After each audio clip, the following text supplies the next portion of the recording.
report is not tabled yet, so it will be really improper to comment on that. But if any bit the report is true, then if Atal Bihari Vajpayee's name is in it, then whole report credibility will be questioned. There will be a question mark on the credibility of the whole report. I was present on the 6th December, and for that whatever punishment will be there, I will take it with a pride. I will not make any comment on Advani. I will say about me only, and that is that I participated in Ram Janmabhoomi movement. I believe that Ram temple should be constructed, and in the near future I will not spare anything. If there is any movement to build the Ram Janmabhoomi temple, I will openly take part in it. Congress has got a fine knack of politics in getting away from any blame, from any bloodshed. Could they blame anybody for the 84 riot in which thousands and thousands of Sikhs were killed?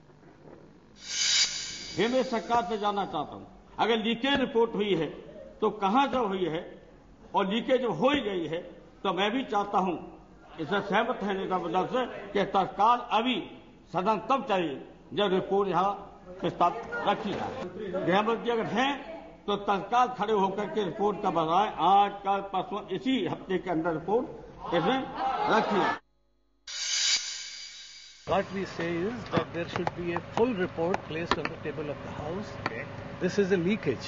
Okay. And such leakages are, I think, with a political motive. So the best thing is the government should place the entire report, and what action they want to take on that report, they should place before the table of the House.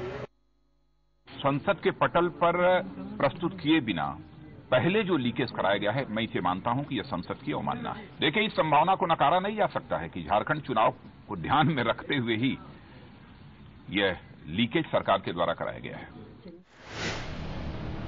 Advani ji और जोशी जी पहले से ही जिम्मेदार ठहराए जा चुके हैं। CBI ने chargesheet file कर रखी है, वो पेंडिंग है मुकदमा। अटल जी के बारे में हम लोगों का कहना यही था कि अटल जी भी साजिश में शामिल हैं, क्योंकि उन्होंने 5 दिसंबर 1997 को जो लखनऊ में तकरीर की थी, उसमें यही इंडिकेशन था कि ये कार सेवा कोई शांतिपूर्ण नहीं होगी, इसमें लोग हथियार लेके जा रहे हैं और वो इस तरीके से करेंगे जिस तरह उनको कहा गया है। तो हम लोग समझ गए कुछ साजिश है, लेकिन क्या साजिश है उस वक्त ये नहीं मालूम था, अब तक गिराई नहीं गई।